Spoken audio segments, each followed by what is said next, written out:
Hello, everybody. This is Eliakim Cohen back with Torah through Truth, Truth through Torah. We are now on episode 15 of our 23-part Hebrew letter series, and today's letter is unbelievable and so fascinating. We're going to do the Zayin. Ooh, Zayin. So we did Dalet the other day.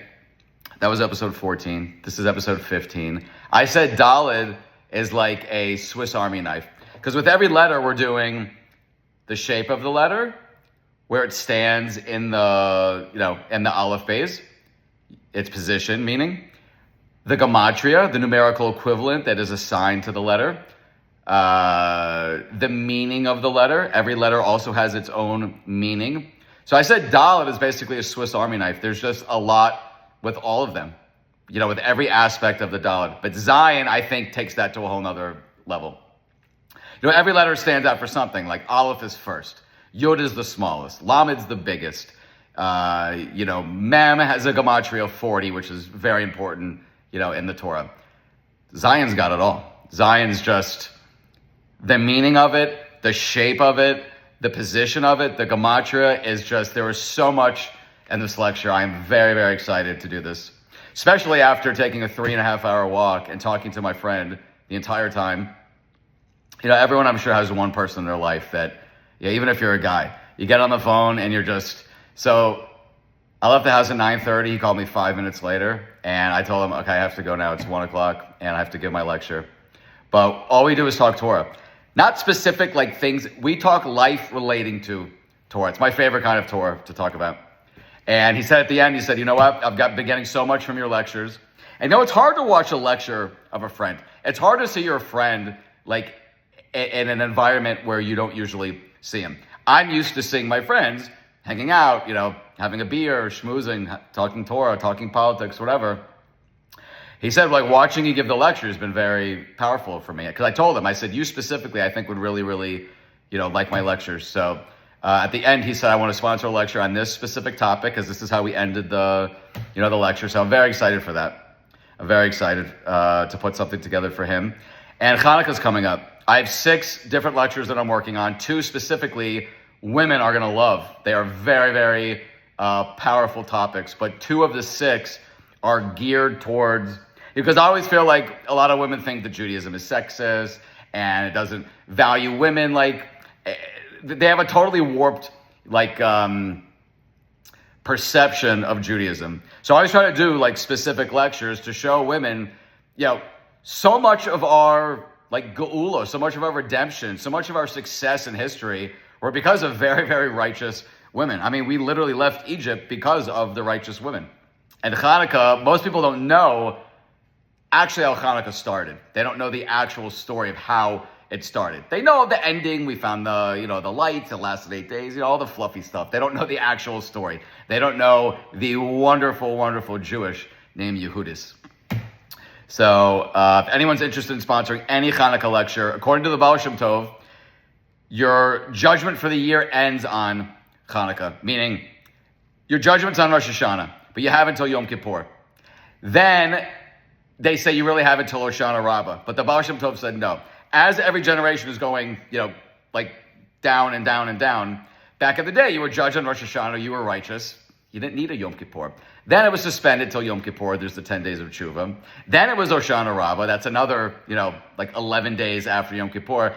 But the Baal Shem Tov says that the true end of your judgment, the last chance that you have to affect a good decree on the year is Hanukkah. So if anyone would like to go into Hanukkah with an unbelievable lecture and your schus, just let me know. Very, very powerful things.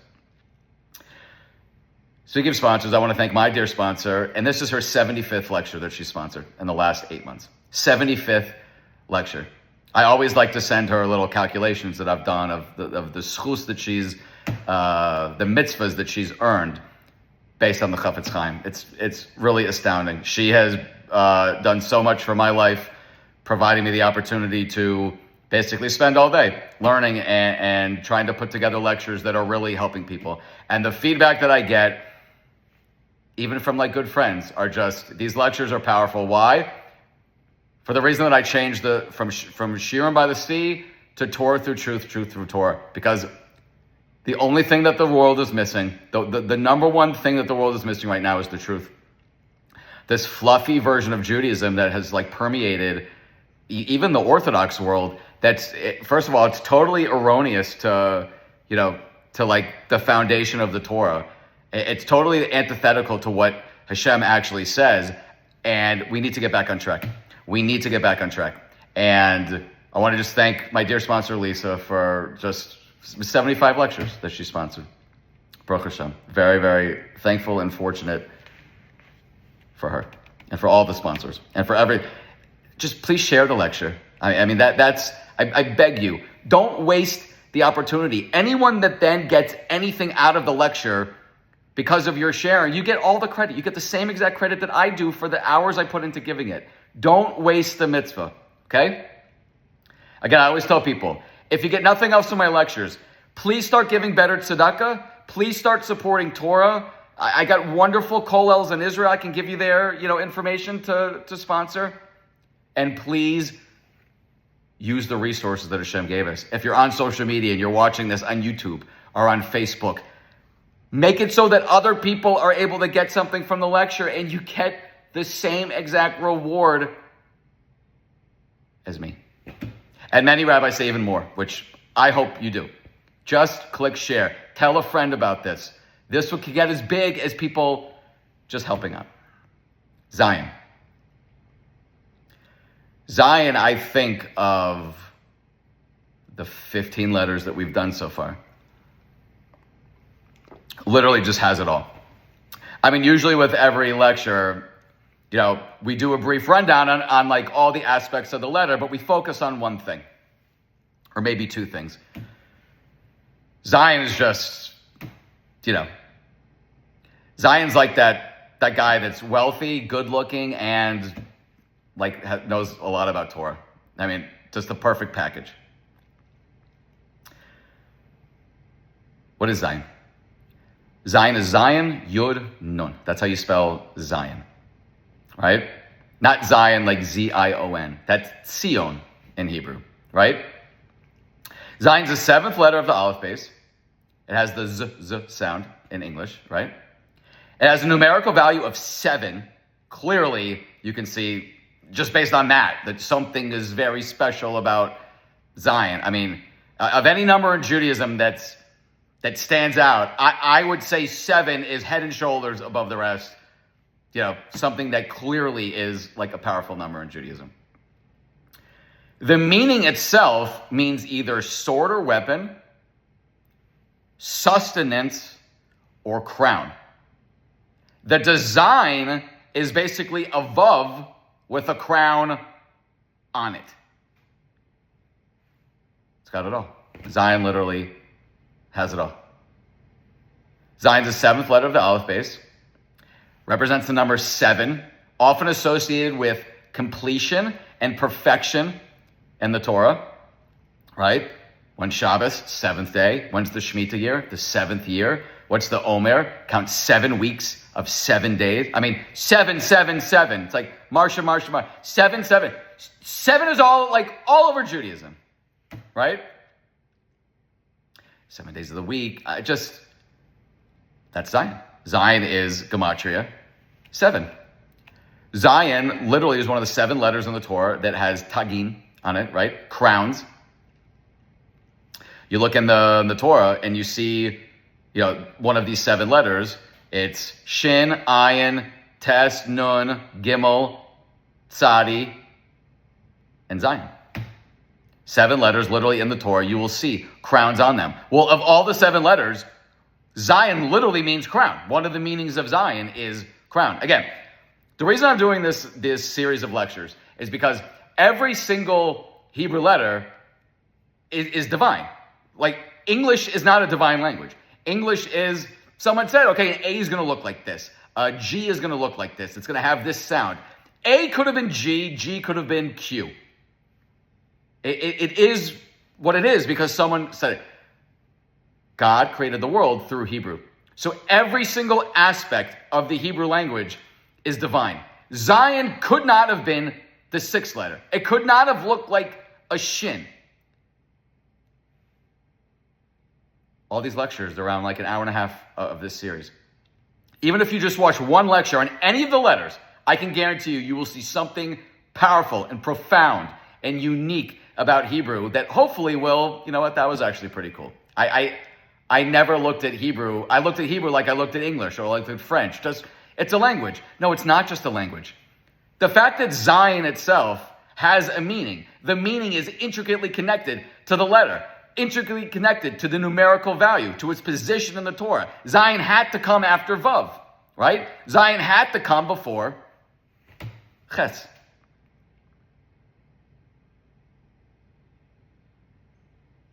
Okay. And the Torah, the Zayin is given 3 tagim, crowns. Again, there's 7 Hebrew letters that are given crowns in the Torah.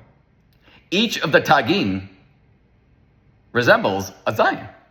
I mean, Zayin literally is crown. So when you see like a shin with the crown on top in the Torah, it looks like a shin with little Zayins on top. In fact, the sages also refer to them as the Zayins, right? They literally refer, again, if you know what I'm talking about, Google Sefer Torah, right? And you'll look at the picture of the Sefer Torah, you'll see that 7 letters have these crowns on them. One of the nicknames for the crowns is literally Zayins, right? Because Zayin means crown. Zayin means weapon or sword, specifically sword. It means sustenance, zan, right? Sustenance. And it means crown. So the crowns are literally called Zayins. I mean, there you go. That is fascinating in and of itself. Zayin is a masculine letter. Zachar means male or masculine gender, right? Zachar, right? Starts with Zayin. While Nekeva means female or feminine gender. In fact, the Zayin and Nun spelled together spell the word Zan, which means gender or species. Zan also means to sustain, right? The root of Zayin is to sustain, sustenance. After we eat, we say a prayer called Birkas Hamazon, right? Zan, it's from zone, Zayin, right? All this is connected to Zayin.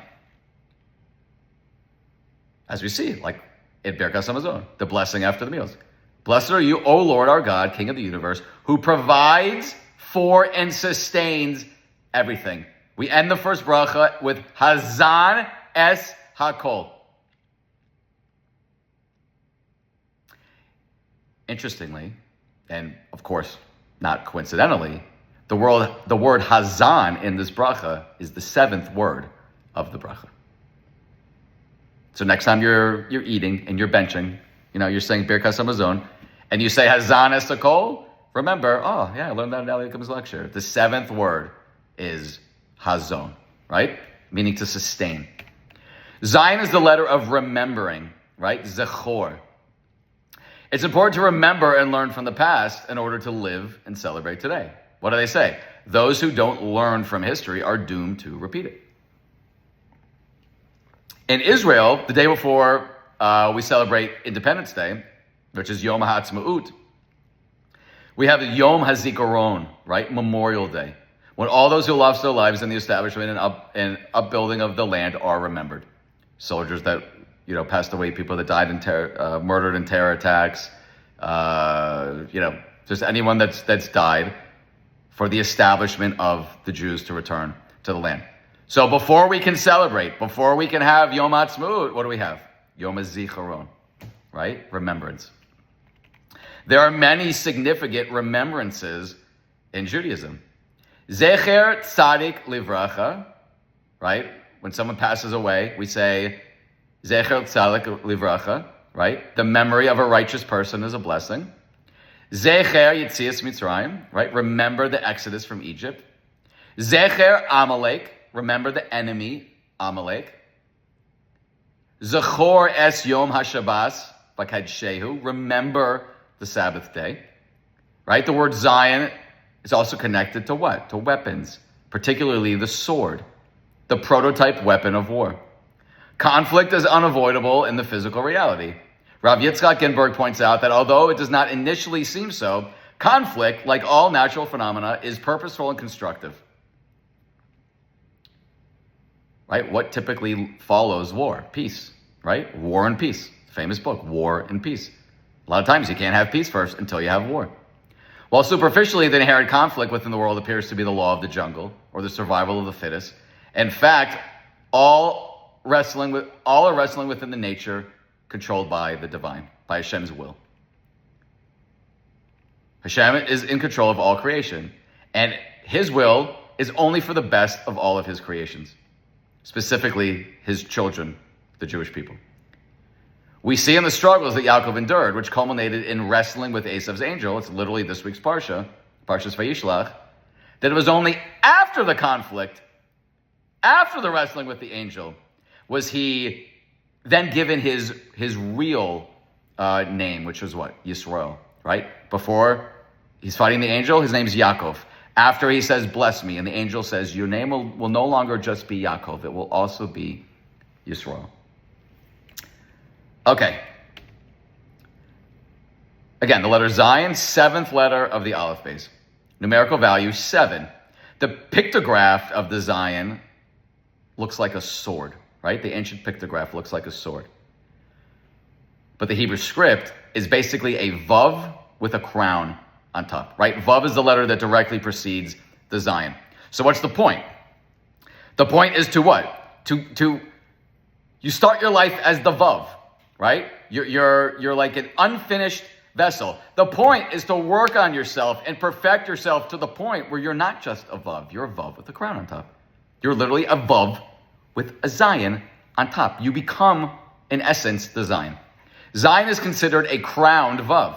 Just as vav represents yashar, right? Vav is literally a straight line. Zayin represents like returning the light. Choser. The Baal Shem Tov said that just as a woman of valor is a crown for her husband, so too the Zayin, the 7th letter, is a crown of the Vav. Shabbos is the 7th day of the week. It is the crown on the week.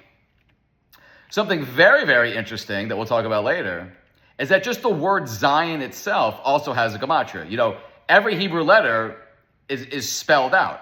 Aleph is Aleph, Lamed, Pei, right? So Zayin is Zayin, Yud, Nun. Gematria is 67. What word also has gematria 67? Bina. What's Bina? Bina is like Chabad, right? The but in Chabad is Bina. Chachma, Bina, Das, right? That's what Chabad is. If you ever wonder what Chabad means. Chabad is Chachma, Bina, Das. What's Bina? Bina means understanding. So the Zayin is directly linked to understanding. We're going to talk about that. And again, just before we finish the overview, the Zayin's what? It's also a sword. It's a sword of war, right? War is often needed for what? For nourishment. Not in the sense of vindictive fighting based on a lust or an avarice, but in the spiritual sense that in order to be nourished and at rest, we must sometimes engage in warfare. Okay.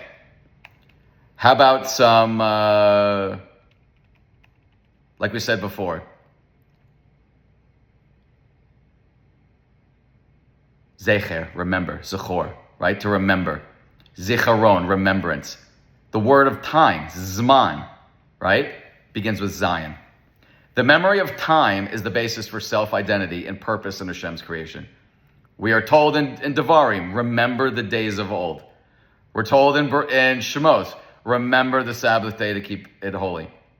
Pirkei Avos says the memory of the righteous is a blessing. Zayin's very connected to understanding, to Bina, okay? All right.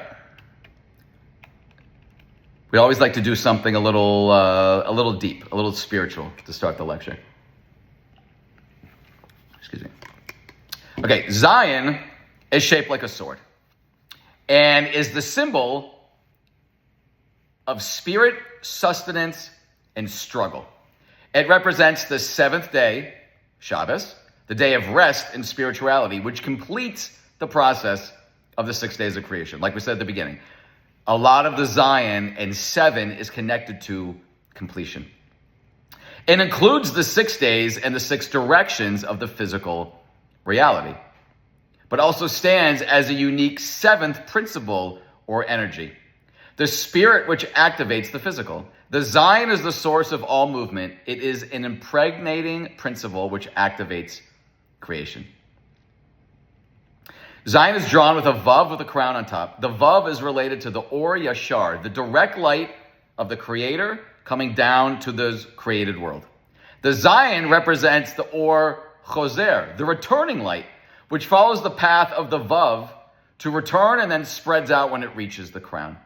The Zayin impregnates all of life and allows the vav to spread, opening the field of every possibility. Shaped like a sword, the Zayin represents all movement. It represents the struggle between opposites. The struggle for existence, the struggle for sustenance, mazon, right?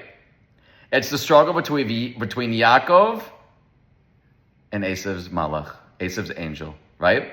It's the power within a person that causes them to speak, initiate, and live. Interestingly, Zayin is also the source of rest.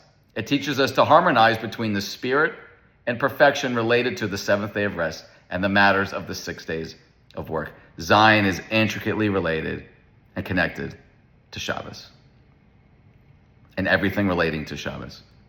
Also Shemitah, which is a Shabbos of the field, right? Okay, this one's great. This is from the Baal Shem Tov, right?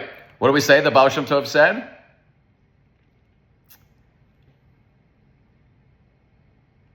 That a woman of valor is like a crown of her husband. Meaning what? A righteous woman does what? What do we say that the Zayin is? It's completion. A righteous woman completes a righteous man, completes her husband. He is an unfinished vessel without this woman of valor, without this righteous woman, without this Ashes Chayil, right? The Maggid of Mezrich, the successor of the Baal Shem Tov, teaches that the verse, a woman of valor is the crown of her husband, alludes to the form of the letter Zayin. The previous letter Vav portrays the Or Yashar, the straight light descending from God into the world. The Zayin, whose form is similar to the Vav, though with a crown on top, reflects the Or Yashar of the Vav as Or Choser, returning light, returning that point in, beaming that light back. The Or Choser ascends with such great force that it reaches a higher state of consciousness than that of the revealed origin point of the Or Yashar. Meaning the light that we reflect back to Hashem is even greater than the light initially brought down. Why? Because what's the whole point? The whole point is for us to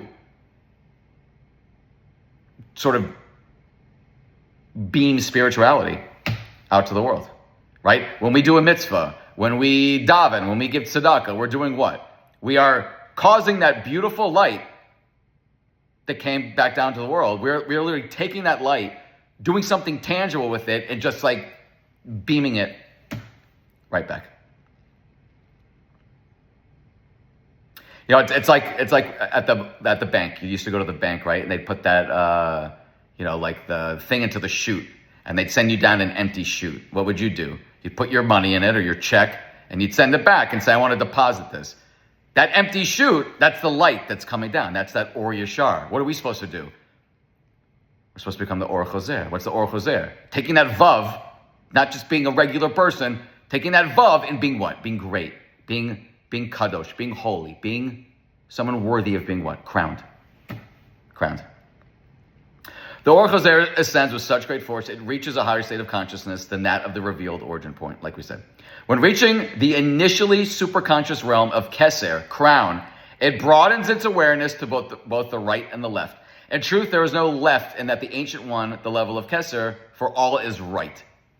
This means that the awe of God at this initially superconscious level is indistinguishable in its nature to cling directly to God from the highest manifestation of the love of God. The experience of this Or Choser, I know this is deep, but just wait till the end. Subsequent to the consummation of the creative process inherent in the Or Yashar, that original light, the creation of man on the 6th day is the secret of the 7th day of creation, Shabbos, right? The Shabbos queen, who in general signifies women in relation to man, the woman of valor is the crown of her husband.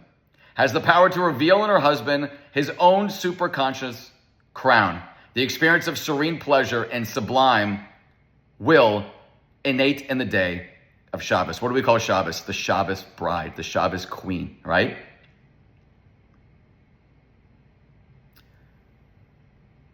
After Shabbos ends, we have a meal. What's it called? Malava Malka. What's Malka? Malka means queen. We are literally escorting out the queen, right? Who's a good king? What's a king? What's a king without a very righteous queen, right? Who is good? Who is a good, literally kosher woman? She who does her husband's will. And you're thinking, okay, so why would that make me feel good? Chassidus explains that the word does not mean does. Like, he tells me to go make him a sandwich, and I make him a sandwich. No. The word does means rectifies, as in the completion of the account of creation, the seal of the seventh day of Shabbos, that which God created to do, right? In the sense to rectify, as explained by the sages. The kosher woman is she who rectifies her husband's will by elevating him to ever new awareness of previously superconscious realms of the soul. Meaning what? It's like silly putty, right? You're taking this husband, by being such a righteous woman, you are now elevating that husband to, that's what Shabbos is. We are taking a mundane week. We are taking, working the 9 to 5 or whatever people are doing during the week. I'm in college, I'm doing whatever it is. And what are we doing? We are completing that week. We are infusing holiness into that week. We are taking seemingly mundane things like a cup of wine and a loaf of bread, and we are doing what? We are now making them vessels for holiness. A good wife is supposed to what? Supposed to help make their husbands vessels of holiness. Okay. The design of the letter Zayin. The shape of the Zayin is literally the form of a sword, right? The top of the Zayin is the handle. The vertical leg is the blade. Another interpretation of the design is that it represents a crown and a scepter, right? Thus, the Zayin alludes to what? Power and authority. In Judaism, the Hebrew letter Zayin is associated with the crown, keser, because its shape is said to be a vav with a crown on top. The connection symbolizes spiritual ascent and a connection to the divine, right? Zayin is 7. 7 is Shabbos. Shabbos is, literally, it's the fourth mitzvah. It's the fourth commandment. It's even before honoring your parents. What's Shabbos? Again, Shabbos is the crown of the week. It's the gift from Hashem. Shabbos is what? Shabbos is called the scepter of Hashem. Why are only Jews, like non-Jews, are forbidden to keep Shabbos? When a non-Jew is converting to Judaism and they are undergoing the conversion process, they must intentionally break Shabbos at least once during their conversion. I know this. I had a kid that was living with me, a guy that was living with me when I was in Yerushalayim. He needed a place, between, he was trying to find a different yeshiva, whatever. So he was in the conversion process. I said, sure, you can come, stay at my house, trying to help him out. Every single Shabbos, I was still single, I would light my candles. And then he would either turn off or on a light. He would intentionally leave the bathroom light off, and then he would turn it on at the beginning of Shabbos. Why? Because Shabbos is the scepter of Hashem. Who can touch the scepter? You see these Disney movies. You see a king sitting on the throne with the scepter. Can the servant come in and touch the scepter? Can one of the ministers come in and touch the scepter? No, who can come in and touch the scepter? The little 5-year-old kid, the little future prince can come in. He's putting on the crown. He's laughing. The father comes in. And the other person in the kingdom, the king would lop his head off. He sees his little 5-year-old son there. Oh, gosh. Nachas. What can make the king more proud? What are the Jewish people called? Bonim Hashem, children of Hashem. Shabbos is the scepter of Hashem. The Zayin is literally a crown and a scepter. It's also a sword and a handle.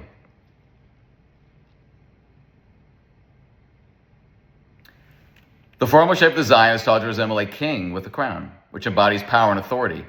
The 3 lines at the top are seen as the crown, right? 3 lines in the Torah on top of those 7 letters. It's called the Tagim. Some sages call it the Zayins, right? It's also spiritual. It symbolizes the crowns that each Jewish soul received at the giving of the Torah, right? When Hashem offered all the nations of the world the Torah, and they all said, okay, Hashem, what's in it? You can't steal. Don't want it. You can't murder. Don't want it. Came to the Jewish people, and the Jewish people said what? Na'asa v'nishma. We will do it, and then we'll figure out what's in it. If you say that this is a beautiful gift, we'll do it. We don't even have to look. We don't think you're giving us like tube socks for Father's Day, Hashem. We know that this is an amazing gift. So what happened? The malachim came down, the angels came down, they put 2 crowns on our head. At that point, we were immortal. Of course, within 40 days, we sinned with the golden calf and, totally blew it. But we literally had these spiritual crowns on our head. For those 40, we were literally immortal. Death was swallowed up like it's promised to be again at the end of times.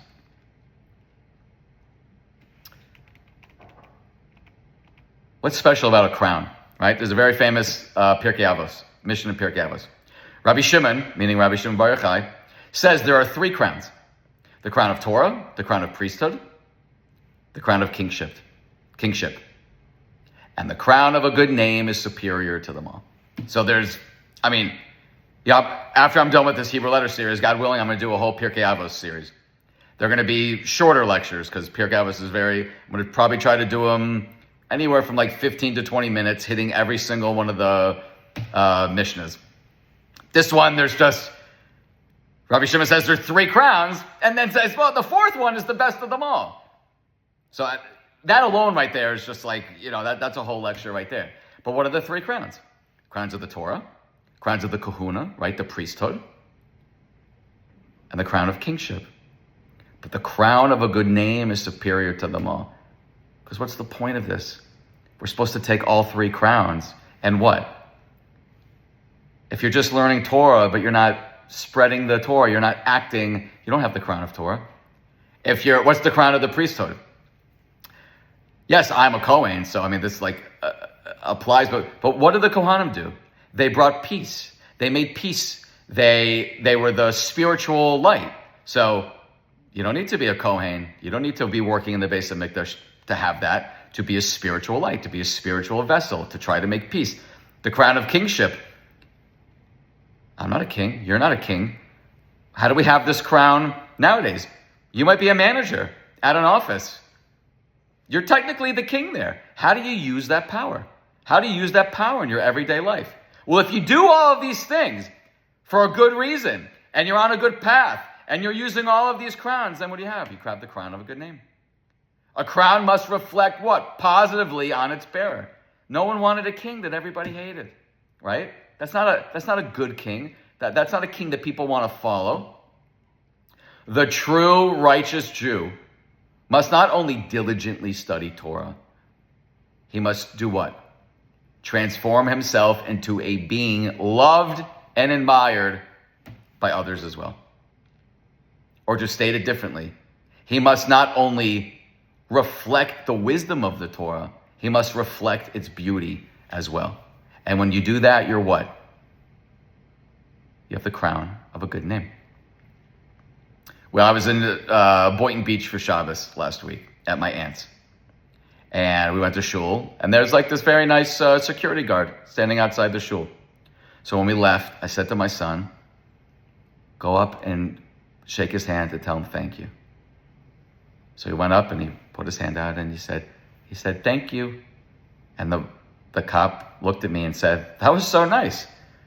I said, Baruch Hashem, we're very thankful. We're very appreciative of your, of your time. You know how easy that is? So the next time this guy's listening to some podcast and Tucker Carlson, so they start talking about Tucker Carlson, and he's going to say, I remember that 5-year-old kid and that father that Jews aren't like that. What's that called? It's called a Kiddush Hashem. What's the Torah supposed to be? If you're learning Torah 18 hours a day, but you're acting terrible. You don't have the crown of Torah. You don't have the crown of anything. What's the whole point of the Torah? The Torah is supposed to perfect us. It's supposed to make us perfect. It's supposed to make us perfect through Hashem's lens. Not, okay, well, I think I'm a nice person. But Hashem might not think that. I told you, I always have this conversation with my aunt when she says, I'm a good Jew. I tell her, okay, why? Do you keep Shabbos? No. Do you keep kosher? No. Do you learn Torah? No. Do you give tzedakah? Yeah. I said, okay, where do you give your tzedakah? It's terrible causes. I said, I'm just curious, because you like to always bring up this conversation. For argument's sake, I'm curious, what exactly makes you a good Jew? She says, well, I'm a nice person. And I said, like, according to who? I said, you realize that Hitler thought he was a nice person. Stalin thought he was doing good things. You don't get to grade yourself. I mean, it's like when teachers said, okay, grade yourself and, okay, well, obviously I got 100. You don't get to do that. That's what the Torah is. The Torah is the blueprint for life. It is the guidebook for life. That's what you're judged on. If you're eating lobster and you're going to gay pride parades and all these other things, how do you might think that you yourself are a good person, but that's not what Hashem thinks. That's why, what's Rabbi Shimon saying? The crown of a good name is superior to them all. And he's not talking about a good name amongst, he's talking about a good name amongst righteous people. When righteous people look at you and say, wow, he's really coming along, or she's on a very high level, that's when you have a good name. When people that know what it means, the crown of Torah, the crown of priesthood, the crown of kingship, when these people say that you have a good name, that's why it's superior to them all. Okay. Meaning. Let's talk about the meaning. Because multiple meanings. And they're all just, again, the Zion's Zion just got it all. This is a really, really fun lecture to prepare for. Tomorrow I'm doing pay, God willing. Tomorrow's lecture is pay. And then hopefully do a few more letters next week. And the lecture from my friend. And then it's going to be 6 really, really powerful Hanukkah shiurim. Meaning of Zayin, right? Sword, crown, sustenance. The word Zayin also means weapons, as in clay, Zayin, right? Clay is vessel, Zayin, sword, like swords. The Zayin looks like a sword. In addition, the Zayin also means zun, to sustain. In essence, these 3 definitions are interrelated. Shabbos is the crown of creation. It's the day that blesses and therefore sustains the following week. People always say Shabbos is the end of the week. It's true. What Shabbos in essence is the peak of a mountain, right? You go up to the peak, you come down, but the peak is there. Shabbos is the end of the week. It's also the beginning of the week. How do we see this? Every single day after davening, we say a shir shel yom, a song of the day. We'll say, like on Sunday, Hayom Yom Rishon B'Shabbos. Today is one day from the previous Shabbos. Tuesday, Hayom Yom Shlishi B'Shabbos. It's the 3rd day from Shabbos. Meaning what? It's the crown of the week. It's the end of the week. It completes the week, but it also sustains and nourishes the next week. It's literally like, again, it's like that or choser, right? The light's coming down, and we beam back up even more. Shabbos is, you ask any observant Jew, that the first thing on their mind is every day, oh my gosh, can't wait till Shabbos. Cannot wait till Shabbos. And then when you have a really good Shabbos, it literally, it's like being on a moving sidewalk at the airport, and you're just like flying by everybody else walking. It like pushes you to that next Shabbos. Shabbos is the crown of creation. It's the day that blesses and therefore sustains the following week.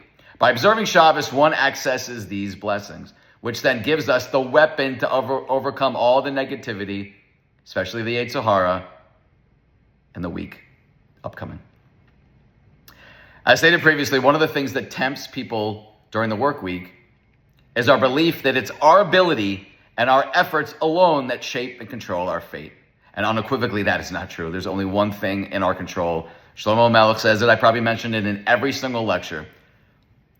Every single thing in your life is out of your control except one thing, whether you're going to fear God and observe his commandments.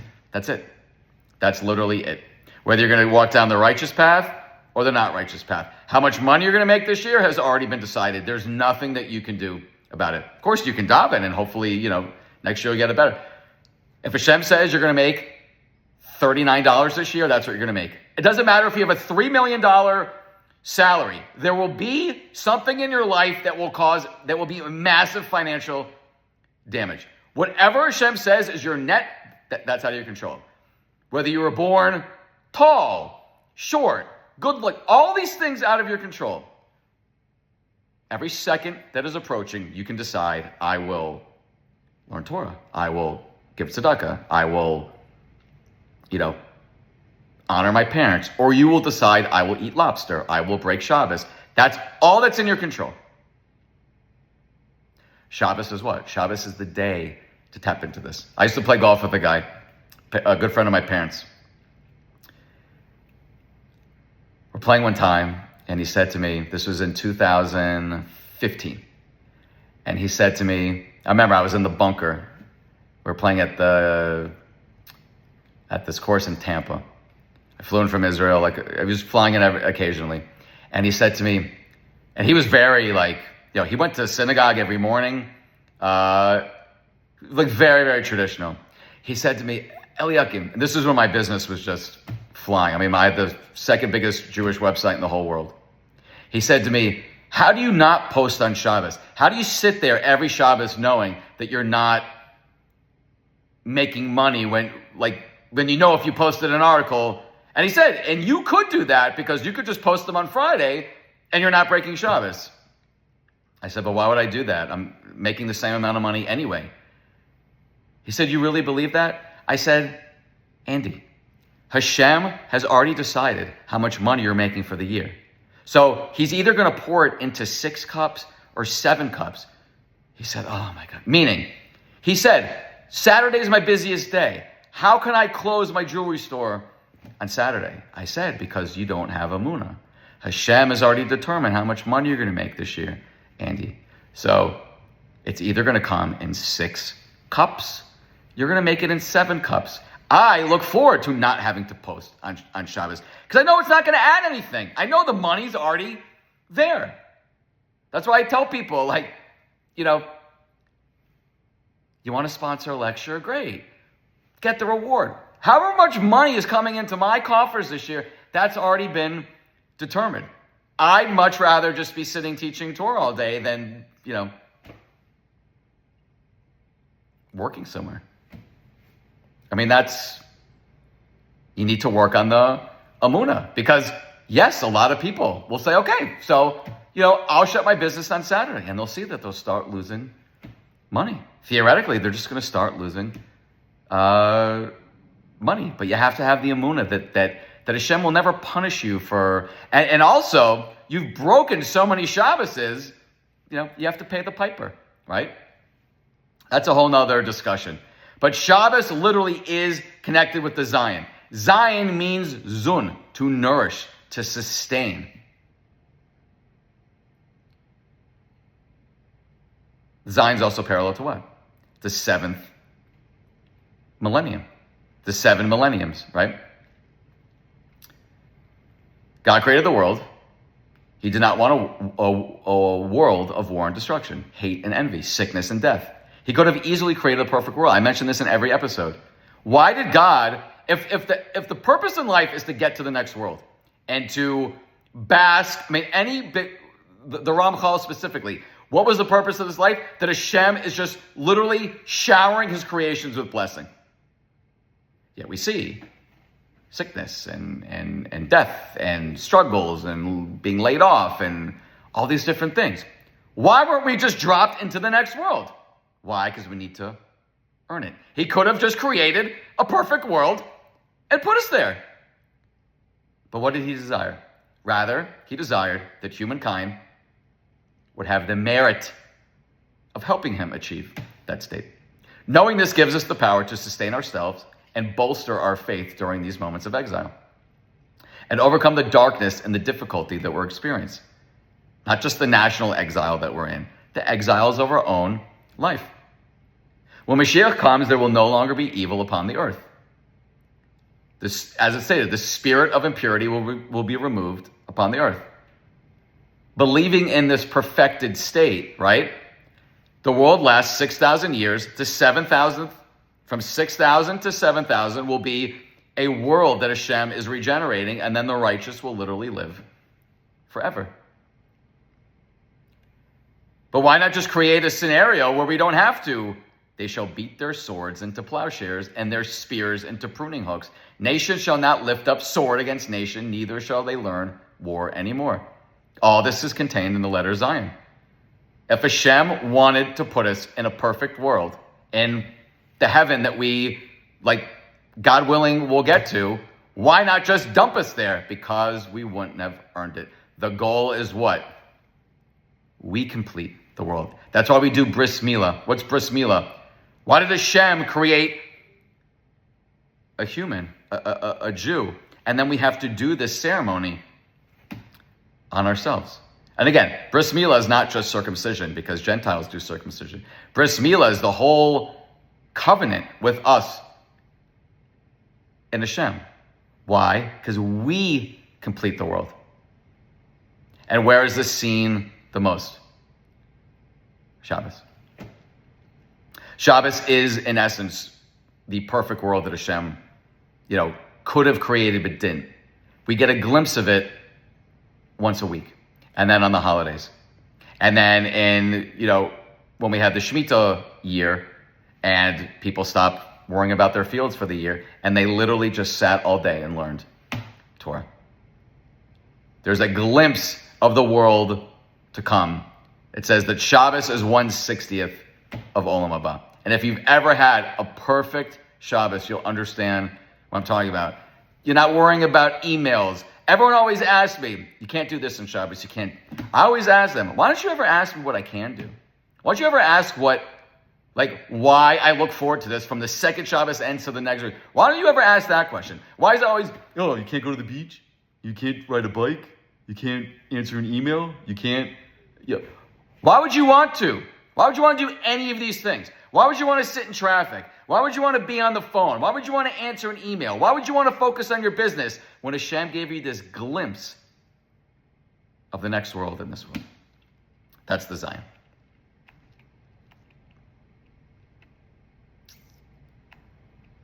Okay.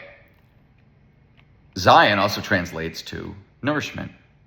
The Talmud refers to food as something that nourishes, provides a life force. If you're gorging on food and your whole life is, did you see that new cookie? They had a new way to do that roast beef. Oh my God. Then food is such a detriment to you. Food is literally nourishment. I mean, it said that Rav Tzadok in the Gemara, he literally lived on, he fasted 40 years. But when he did eat, I'm talking about Rav Chanina. Rav Chanina ben Dosa, the famous Rav Chanina, he literally lived off a carob from one Shabbos to the next. That's it. He ate a carob. That's it. Food was literally just, for very righteous people, you'll never see big rabbis eating in public. Food is literally just, I need to sustain myself. They don't care. It's the higher level. That's not the world that they live in. Food is just nourishment. Yes, and I always tell people, probably heard me say this millions of times, you're debating between the 60 shekel piece of salmon and the 80 shekel piece of salmon for Shabbos. Get the 80 shekel. But during the rest of the week, you don't need that's how you meet Chazek Shabbos. That's how you honor the Shabbos. Food is just a means to an end. It's the number of, cooking shows and everything now is like custom crafted sandwiches. Just, you eat, you're satisfied, you thank God, you go right back to what you're doing. The first word of the Torah beginning with Zayin is what? Zera, right? I always tell you the first time anything appears, it means everything. Zera means what? Seed, right? What's the seed? It's sustenance. It's a life force. It's the future, right? From seeds, humanity is what? Nourished. Behold, I have given you every seed-bearing plant. Every tree whose fruit contains seed shall be food for you.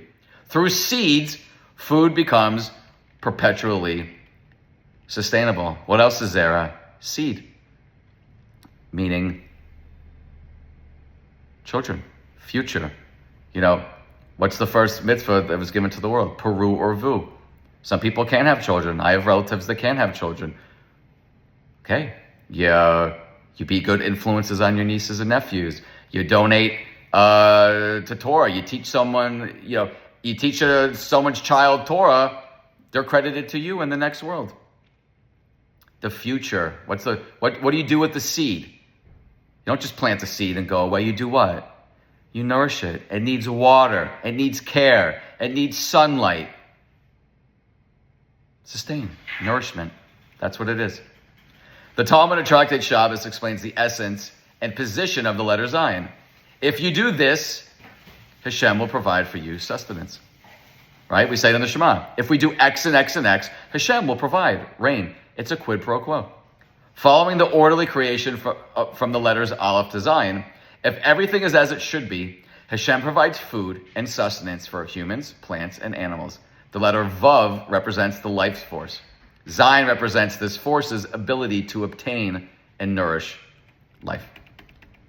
Zayin is a paradoxical word since it means weapon or sword, but derives from a root which means sustenance or nourishment. The root zan appears in words like mazon, meaning food. But how is food or nourishment related to the sword? Notice that the word for bread is lechem, yet the word for war in Hebrew is milchama, same letters. The sword of war is often needed for our nourishment. Not in the sense, of course, like we said, of vindictive fighting based on lust or avarice or honor, but in the spiritual sense that in order to be nourished and at rest, we must sometimes engage in warfare. What's fascinating about warfare and Zayin and the Jewish people? So I did a whole lecture about this.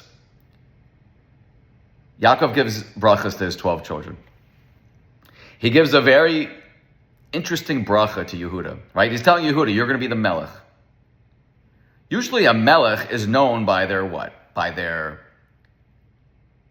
power, nothing in the bracha to Yehuda, like even remotely revolved around that, which is why there's what? In the entire bracha of Yehuda, it's 5 different, sections. There's not one Zayin in the entire section. Why? Because what's Yaakov telling Yehuda?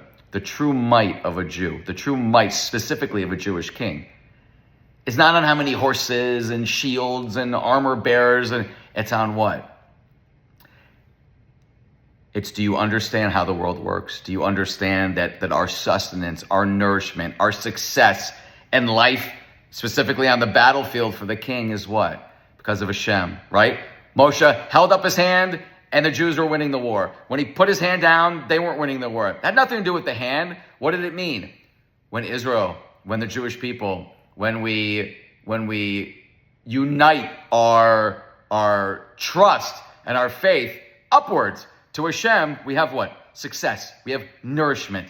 That's why the Zayin, everything that the Zayin means, they're all connected. All the letters of the Hebrew alphabet are found in the bracha Yehuda is given by Yaakov, except the Zayin. The one thing you'd think that Yaakov would want to give to the future king is like military prowess. It ain't there. There's no Zayin there. The fact is pointed out by Rabbeinu Bechaya, who notes that Zayin is not only a letter, but a word, meaning sword, or more generally, weapon. He writes, the reason is that Malchus Yisrael, the kingship of Israel, which emerges from Yehuda, will not score its essential victory through weapons like the other nation. The sword is Esav's heritage, not that of the Jewish people, which will not inherit the land with their swords. It's not conducted by natural means, with the strength of our hand, but rather through the sublime power of Hashem. That's why one finds in the name Yehuda, the source of the Jewish kingdom, source of Jewish kingship, the 4 letters of Hashem's name, with that added Dalet. We talked about that in the Dalet episode. The fundamental message is always important to internalize, but it's particularly timely today. We have seen the Jewish people fight against unspeakable evil, the failures of our military tactics, intelligence, and weaponry. And the use of the latter, meaning the use of our Air Force and our tanks and our Iron Dome, brings what? Brings even more hatred. Why? Because that's not our weapon. What's the proof? When the previous bracha, Yaakov's talking to Shimon and Levi. What does he say?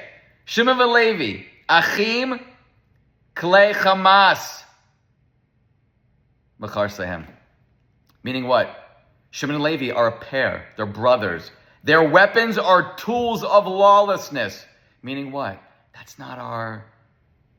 I did a whole lecture on Shimon and Levi, that what they did nothing wrong going in and killing all of Shechem. What bothered Yaakov so much? That's not us. That's not our role. When you see like these female soldiers doing their TikTok dances with their guns, you should be ashamed. That's not the role of the Jewish people. We shouldn't be proud of our military might. And you see Hashem always takes that pride and smashes us with it. After the 6-Day War, people had bumper stickers all over their cars in Israel. The IDF is our strength. No, Hashem is our strength. That's why Yehuda doesn't mention the letter Zayin at all in the bracha to the future king. And right before that, he says to Shimon and Levi, your tools are tools of lawlessness. They're stolen. Rashi says they're stolen tools. This craft of murdering is theirs by theft. It was Esav's dominion, not ours. Right? What does he say to Esav? You shall live, yet by your sword you shall live. Yet you shall serve your brother. Right? Where else does the letter Zayin not appear? Fascinating. I say this actually every single day after davening. It's the last thing I say before I take off my talis and tefillin. Tehillim 91, right? Psalms 91. It starts, Yoshev b'seser elyon, b'tzel Shaddai yislonan. He who dwells in the shadow, the covering of the God the Most High, will lodge in the shadow of the Almighty. Meaning what? One who has faith, one who has total trust and faith in Hashem. Just, life is a breeze. Not that there's challenges, but he knows where the challenges come from. He knows how to get out of the challenges. He knows there's only one. You dive into Hashem. You rely on Hashem. Hashem gave you this challenge. Okay, I need to strengthen myself in this area. One who has this just yashar, right? This vav-like devotion to Hashem ends up having what? The crown. All of Tehillim 91, it's known as the war Tehillim, right? It's known as, a lot of it is here. You need not fear the terror by night or the arrow that flies by day. 1,000 may fall at your left side, 10,000 at your right, but it shall not reach you. Because you took the Lord, my refuge, the Most High, as your haven. No harm will befall you. No disease will touch your tent. Because he is devoted to me, I will deliver him. I will keep him safe, for he knows my name. And the entire Tehillim 91, there's not one Zayin. And this is known as when soldiers go into battle, this is the Tehillim that they read. When you're nervous about an enemy or a danger or whatever, this is the Tehillim that you read. And there's no Zayin there. Why? Our might, our strength, our power is not in our sword. It's not in our Air Force. It's not in our brute strength. It's not, I've been working out so I can beat this guy. No. The power of the Jewish people is in what? It's in our, first off, acknowledgement and understanding, right? Bina. Zayin is the gematria of Bina, right? 67. When are the Jewish people powerful? When do the Jewish people really have strength? When we don't think that we're going to, win a war because we bombed Iran or because Trump became president. And Hashem's proving to us now that all these different things that we put our faith in, he takes them away one by one.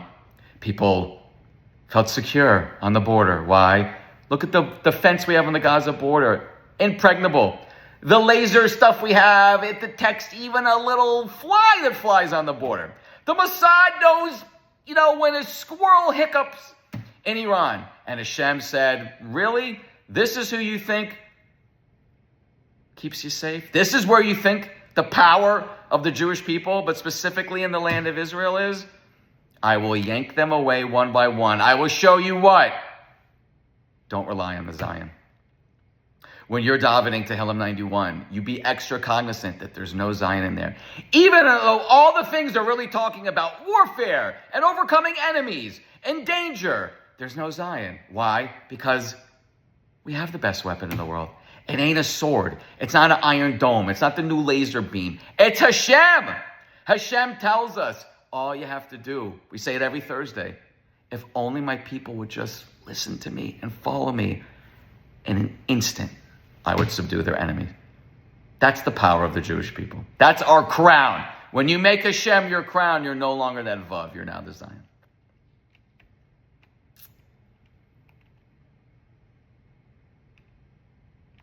How about a textual oddity? We love these textual oddities. Sefer Malachi, right? The last of the prophets. My favorite of all the prophets. Malachi 3:22. Remember the Torah of Moses, my servant, Moshe, my servant, that I commanded him at Chorev. The statutes and judgments for all of Israel. The first word is remember, right? Zachor. The Zayin of Zachor is oversized. Since Zayin represents a weapon, right? We're taught to remember what? We're taught to remember who our biggest weapon is. What's our biggest weapon? Hashem. Hashem. That oversized Zayin is a reminder. It's an in-your-face reminder. Please don't think, Israel has a new, no, none of that matters. None of that matters. Our biggest weapon is Hashem. I was talking to my friend the other day, and he said, he told me, you actually brought up something that is very fascinating. We were talking about how the Mossad did the whole beeper thing, right? And I told him, after these last 8 months and all the Torah that I'm learning and shiurim that I'm giving, I'm now realizing that should be such an embarrassment and source of shame for the Jewish people. Yet we hang our hats on that like, look at what Hashem made us do. Look at the effort we have to put in, the years, the money, the resources, the time to do something Hashem would have just done himself with like an earthquake or something. That should be a sign of embarrassment. He said, I never thought about it like that. But he and I talk a lot. We learn every morning together. And I said, now that I'm thinking about it, that whole beeper thing, that should really make us ashamed. That all of this, think of the effort that they spent to blow up like, a couple thousand people. If we were righteous, Hashem would have done that. The generation of Chizkiyahu, King Hezekiah. Hashem destroyed the entire army, the most powerful army in the world of Sancheriv, just in an instant. Miraculous. And Hashem says it's all over the Torah. If you'll just listen to me, Parshas Kisavo, if you'll listen to me, I'll do it all for you. That's why the Zayin is oversized, right? As a reminder. It's literally the Zayin of Zachor. Remember the Torah of Moshe. Remember who your strength and power comes from. Speaking of remembering, remembrance in Judaism is huge. We're taught to remember so many different things.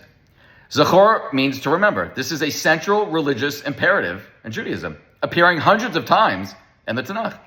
It requires action, right? It's a verb, to remember.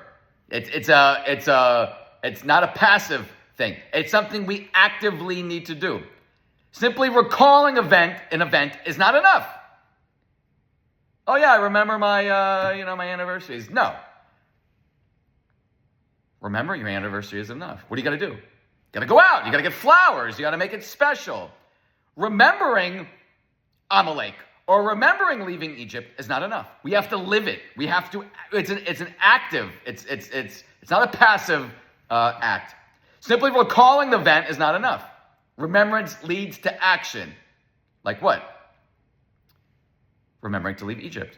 All the things that happened in Egypt. All the levels that we sank to in Egypt. We have to remember that. Why? So that we don't fall. Remembering the Shabbos to keep it holy. Right? We're taught to remember different historical events. What are some specific remembrances? Zecher Yetzias Mitzrayim. The central theme of Pesach is literally seeing ourselves, like feeling ourselves. That's what the Seder is. Literally experiencing freedom at that Seder. Remembering the giving of the Torah, right? Remembering what Amalek did to us on the road. Remembering the Sabbath day to keep it holy. Remembering the golden calf. Remembering the gossip of Miriam. Remembering God's wrath in the desert. All things the Torah says, remember. Not just, oh yeah, that was interesting. No, learn the lessons from it and fuse that into your life. If you see yourself making the same mistakes, catch yourself, change. Again, it's an active remembrance. It's not a passive. Okay, how about the gematria? Clearly, the gematria of 7 is just like very, very prominent in Judaism. But first, let's talk about the actual gematria of Zayin, which is 67, right? Zayin is Zayin, Yud, Nun. Zayin is 7, Yud is 10, Nun is 50. So 50 plus 10 plus 7 is 67. The value is the same exact gematria as Bina, right? Bina means understanding, right? It's a Kabbalistic thought, understanding, Bina. The connection between Zayin and Bina represents that the idea of understanding comes from the divine sword or crown, right? Knowing who our sustenance is. The connection is so clear. Knowing Zayin is a sword. Knowing that our might comes from Hashem. Zayin is sustenance. Knowing that, I just got a raise, so that's where my money comes from. That's where my food comes from. No, it comes from Hashem. Knowing, I'm learning unbelievable Torah. All of that, everything comes from Hashem. Bina means understanding. It's connected to the Zayin for a very, very specific reason. It's understanding where all the meanings of the Zayin come from. Something that unfortunately we're just not understanding. Even after 10-7, we still just do not understand where our power comes from. We keep thinking, a new prime minister or a new military general we just don't understand it. And it's something that we need to change. Okay, the numerical value of Zayin is 7. 7 represents the 7 days of the week, 7th day of the week, which is Shabbos, the day that Hashem stopped creating. But what does that mean? If Hashem is infinite, why did he have to rest?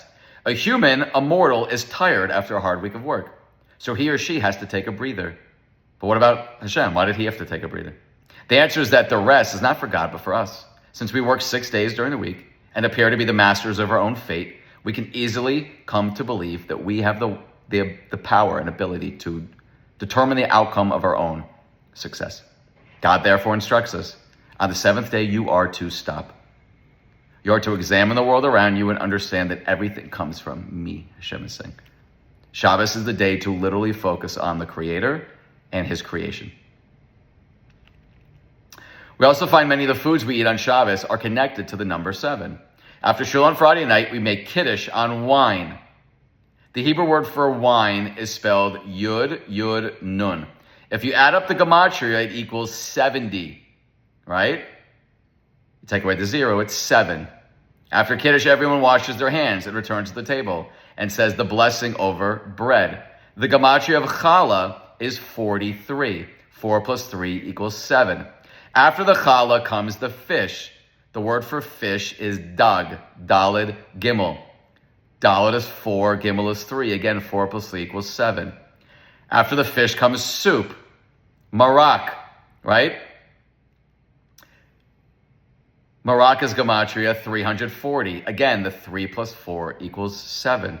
After the soup comes the meat, basar. Basar is 2, gematria of 2 and 300 and 200, which equals what? 502. Gematria of basar is 502. Again, a 5 plus a 0 plus a 2 is 7. All of these aspects of the traditional Shabbos meal all have a connection to 7, which is Zayin. All of the foods remind us that what? The true sustenance is coming from Hashem.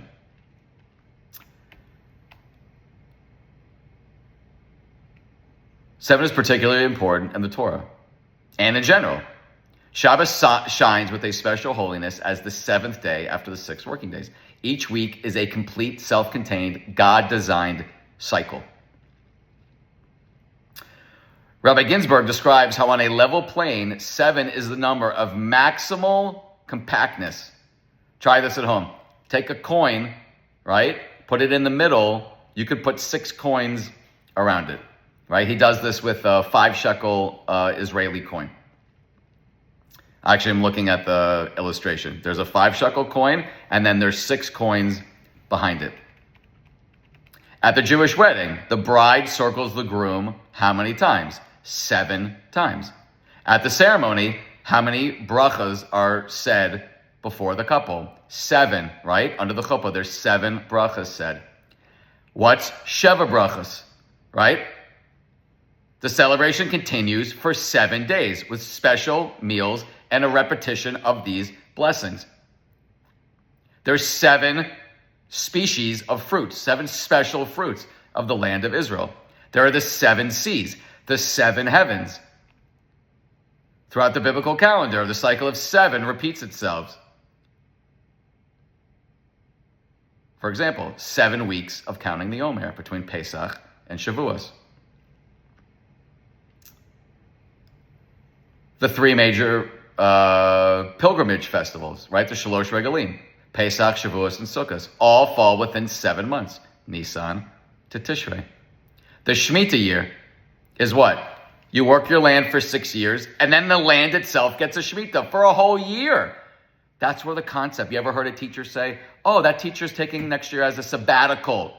What's sabbatical? Sabbath, Shabbos, Shemitah. That's what Shemitah is. It's a Shabbos for the field. After 49 years, after 7 sets of 7 Shemitahs, after 49 years, we have what? 50. The 50th year is called the Yovel year, the Jubilee year, right? When land was returned to their owner. The world is created, what? There's 6 days of creation. Those 6 days are basically 6,000 years, right? We're in the year now 5786. The world cannot last more than 6,000 years before the Mashiach comes. From year 6,000 to 7,000, Hashem is like regenerating the world. It's going to be a Shabbos for basically creation.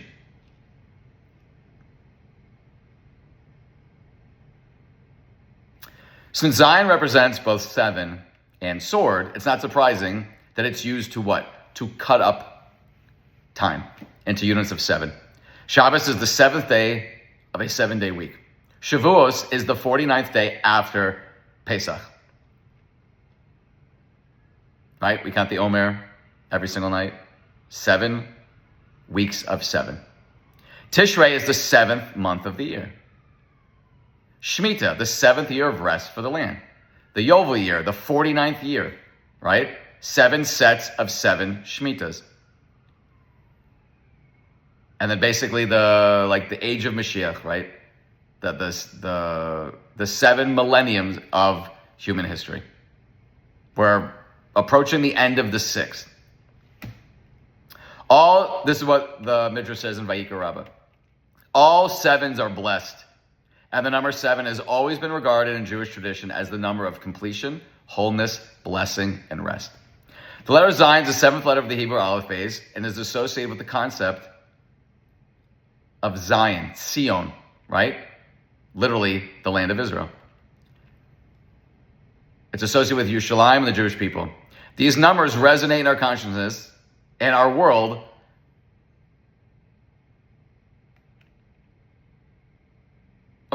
All numbers resonate in our consciousness and our world, but no number has the power and significance of the number 7. It is the perfect number. More than that, it's Judaism's most sacred number. 7 is completeness and wholeness. And Kabbalistic teachings, the number 7 symbolizes perfection. Perfection that is achievable via natural means. God created the world in natural order in 7 days. Between the holidays of Pesach and Shavuos, we count 7 weeks. During these weeks, we work on ourselves. We perfect ourselves, right? We go from, and every night that we say the Omer, it's a different, it's a different aspect. Day 1 is Chesed Sheba Chesed, up to the 49th day is Malchus Sheba Malchus. It's 1 emotion per week. Love, fear, compassion, ambition, humility, bonding, receptiveness. At the conclusion of these 7 weeks, we have sufficiently perfected ourselves to be worthy of receiving the Torah. A completed person has control over all 7 emotions. We left Egypt. 49 days after that, we accepted the Torah. The holy menorah and the temple, which literally illuminated the entire natural world, had what? 7 branches. There are 7 colors of the rainbow. There are 7 musical notes. When something has 7 parts, it symbolizes that it has reached a state of completion. The 7 notes of the diatonic scale mark 1 complete octave. Now, this one's actually very fascinating. I mean, everything's fascinating, but this one I actually learned over the holiday this year. Actually, no, we'll finish up with the Omer. So the Omer has a very special place in my heart for a very specific reason.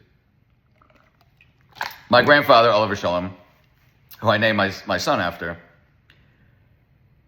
he paid us $49 to say the Omer growing up. I didn't grow up observant.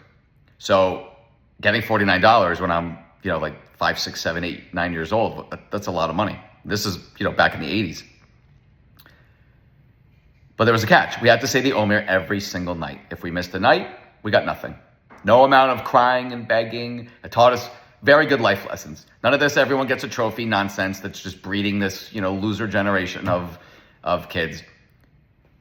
He was willing to give you the money, but you had to earn it, right?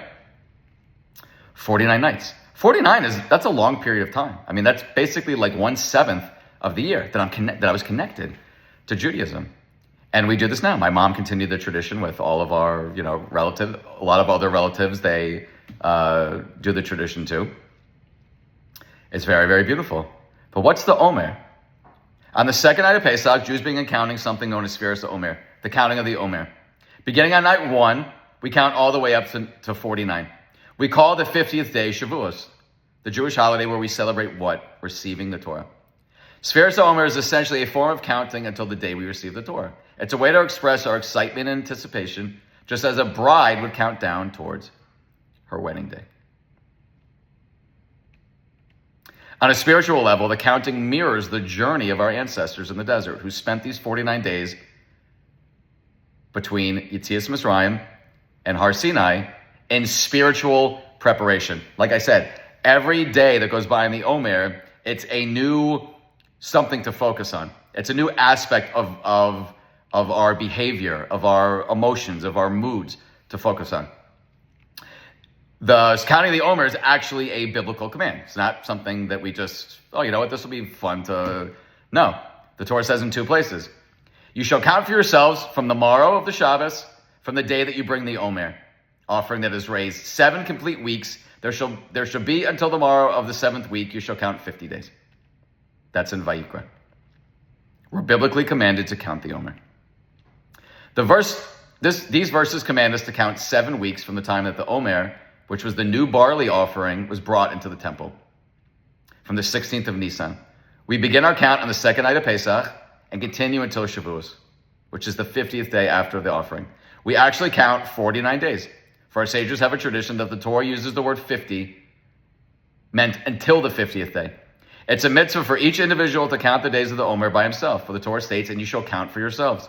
The mitzvah is even applicable today, even though the holy temple no longer stands, and we don't bring the Omer offering. We count it at night. We make a blessing. We count it. We say the evening prayers. We say the Mariv. Right? It's 2 places we're commanded in the Torah. You shall count for yourselves from the day after the Shabbos, from the day when you bring the Omer of the waving, 7 Shabbos, they shall be complete. Until the day after the 7 Shabbos, you shall count 50 days. That's Vayikra 23, 15, 16. Also in Devarim, you shall count for yourself 7 weeks. For when the sickle is first put to the standing crop, you shall count 7 weeks. Then you will observe the festival of Shavuos for the Lord your God. Again, everything was elevation, preparation, working on yourself. Again, becoming a Zayin through the Vav. Okay? Okay, before we get to a nice little story to end it, here's something very fascinating. Hoshana Rabbah is the 7th day of Sukkot, right? It's a day where we basically take our lulav and our esrog and we march around the bima at shul. The lulav is our sword. It resembles a sword, right? When we're holding our 4 species, we're walking around, we're saying all the Hoshanas, right? And you see the people in shul, and it literally looks like what? Like victorious soldiers coming home, holding up their swords, right? The sword is a lulav. The mystical interpretation of the lulav is that it's the sword. On Hoshana Rabbah, the final day of Sukkot, the lulav is waved, and the willow branches are beaten on the ground, symbolizing spiritual warfare against negative forces, with the lulav seen as the sword to fight them off. This ritual is performed to appeal for rain and spiritual salvation. The lulav is a sword. In a spiritual sense, the lulav is likened to a sword or a rifle used to fight against the spiritual dangers and negative forces. The act of holding the lulav and waving it with the other species, the esrog and the hadas and the arava, is a spiritual effort to battle both the physical and spiritual dangers of the world. The lulav also represents the human spine, and shaking it can be seen as a prayer to strengthen one's backbone and endurance. How many times do we walk around the bima on Hoshana Rabbah? 7 times. We're holding our Zayin, our sword, our lulav, and we're saying 7 sets of Hoshanas as we're marching around. Holding up our... Why? Because we're basically saying what? We've gone from Rosh Hashanah to Yom Kippur. We understand what when we're holding up the lulav? We understand that what? As Jews, we are soldiers of Hashem. We are soldiers of God.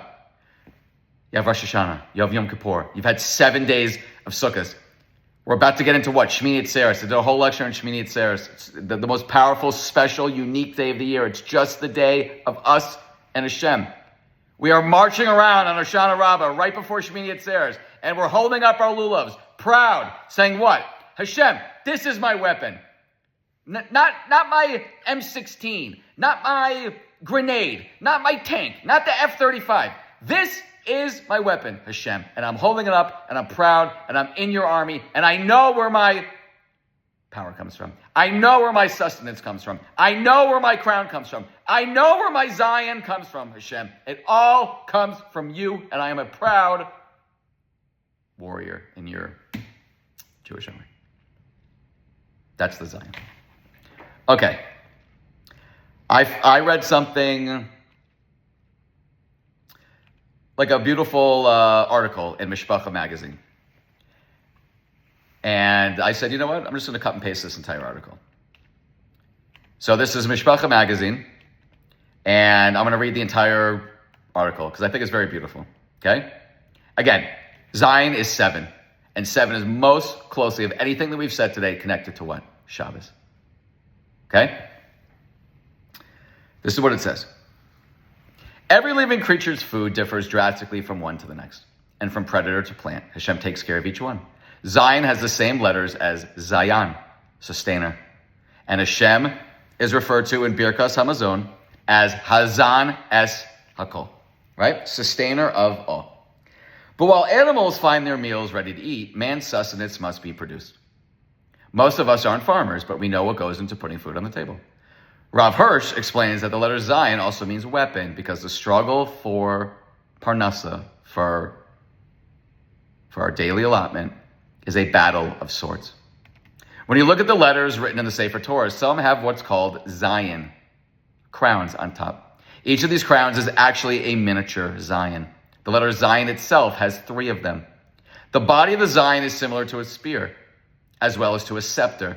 The symbol of war is joined with the symbol of royalty, reminding us that we fight for our survival, that as we fight for our survival, the King of Kings, Hashem, is providing for us. Adam HaRishon was told, B'zeh apecha tochal lechem. You will eat bread by the sweat of your brow. The main staple of man's diet, bread, is called lechem, which shares the same exact root as milchama, war. Bread and war, intricately connected. Before Adam sinned, it was clear that sustenance came directly from God. Once Adam was given this curse, it became a constant battle for us to do what? To see that it is Hashem providing for us. During the week we work and we eat lechem. But on Shabbos we eat what? Challah.